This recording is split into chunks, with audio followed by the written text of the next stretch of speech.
Welcome back to From the Pages, and this one opens big. Not modest, not cautious. Big. The official program for SummerSlam 1992 does not treat this like another pay-per-view. It treats it like a landmark. From the first spread, you're told exactly what this is. Wembley Stadium, London, England, a crowd so massive, it reshapes the visual language of WWF presentation. The tone is global, expansive, confident. This is the World Wrestling Federation stepping outside North America and proving that its superstars translate anywhere. Yeah, the photography carries enormous weight in this issue. Wide shots of Wembley that make the ring look almost swallowed by humanity. Flags draped across the stands, the Union Jack everywhere. It feels less like a domestic event and more like an international summit built around wrestling. The program leans into that.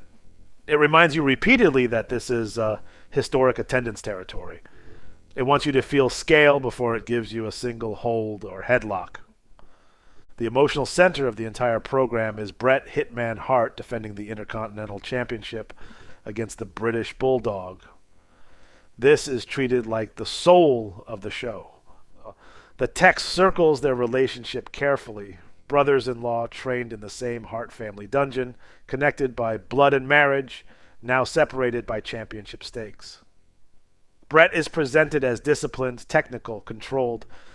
There is an emphasis on preparation, conditioning, repetition. The Hitman is framed as someone who earns everything through structure and precision. Bulldog, on the other hand, is presented through pride and momentum. The hometown hero, the United Kingdom's standard bearer. The program highlights his power, his explosiveness, his emotional fire. The photography lingers on him draped in national colors, positioned almost like a warrior returning home. The language subtly builds tension between professionalism and passion. Bret represents refinement. Bulldog represents force fueled by crowd energy, and Wembley becomes the amplifier. You can feel the program pushing this match as something larger than a mid-card championship defense. It reads like destiny colliding with duty, Bret walking into hostile territory with calm intensity, Bulldog walking into a stadium that belongs to him. The atmosphere is treated as a factor, almost as a third participant. Then the WWF Championship picture expands the stakes even further. Randy Savage versus the Ultimate Warrior is framed not just as a title defense, but as a collision of philosophies. Savage is described as calculating, deliberate, almost surgical in his approach. There is respect in the language, but there is also tension. The program reminds you that Savage survived brutal battles to reclaim championship status. He is not naive. He is not reckless. He is aware. Warrior is described in entirely different terms. Energy, explosion, power without restraint. His presence is written almost mythically, like a storm that does not adjust itself to circumstance. The contrast is there, but not spelled out mechanically. You feel it through tone, Savage thinks. Warrior charges, and the question hangs over the entire feature. Can intensity overwhelm strategy, or does experience steady the crown? The Undertaker section pulls the mood into darker territory. The lighting in the photography changes, shadows stretch longer. Kamala is presented as volatile, primal, unpredictable.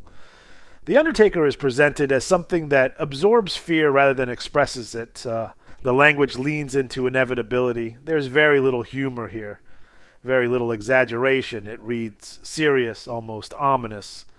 The match is positioned less as competition and more as confrontation between two looming forces that don't back down. Tag team wrestling remains important in this program. The Legion of Doom are presented with power emphasis, broad shoulders, face paint, championship aura.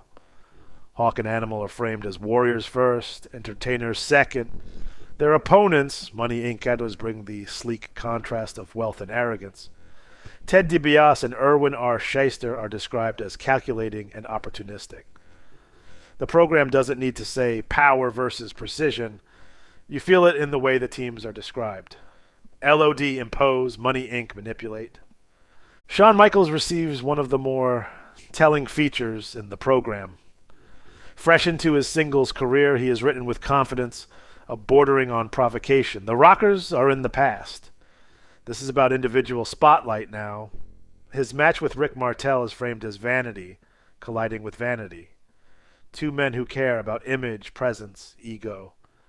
Michaels is described as athletic, innovative, bold. The language around him hints at future elevation without outright predicting it. It feels like the WWF quietly acknowledging that something is building. Tatanka's undefeated streak is handled with pride and momentum. His feature leans into resilience, discipline, and cultural identity. His match against the Berserker is framed as a test of endurance and will. The program positions Tatanka as someone still ascending, still proving himself, but already respected. The natural disasters are written as unstoppable weights and force. Earthquake and Typhoon are framed almost as immovable objects. Other mid-card profiles, the Mountie, Repo Man, Nailz, carry heavy character emphasis. This is still early 1990s WWF. Personality matters. Presentation matters. The bios reinforce that larger-than-life feeling. Nailz versus Big Boss Man carries narrative bitterness. The prison backstory is revisited, and the language makes it personal. This is not framed as friendly rivalry. It is written like resentment that followed them out of confinement and into the ring. The tone here is sharp and hostile. Managers receive their due attention as well. Bobby Heenan's intelligence and sharp tongue are acknowledged. Jimmy Hart's frenetic energy pulses through his profile. Mr. Fuji's quiet calculation, sensational Sherry's volatility, Harvey Whippleman's strategic positioning.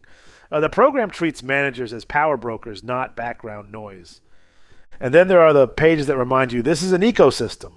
Merchandise spreads, offering shirts, foam fingers, commemorative items, Coliseum video promotions, encouraging you to own the event permanently.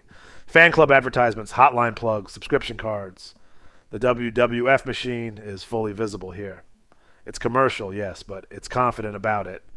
The program doesn't apologize for scale. It embraces it. What makes this issue feel different from earlier territorial magazines is polish. There's less chaos.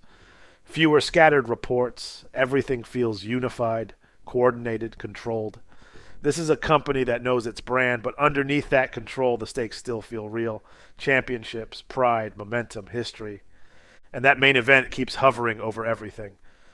Bret Hart walking into a stadium filled with flags that are not his own. The British Bulldog walking into a roar that belongs to him. The Intercontinental Championship raised between them. 70,000 voices waiting. Wembley Stadium, London, England, SummerSlam, 1992. The night that WWF proved its reach wasn't regional. It was global. See you next time. Farewell from the Empire State.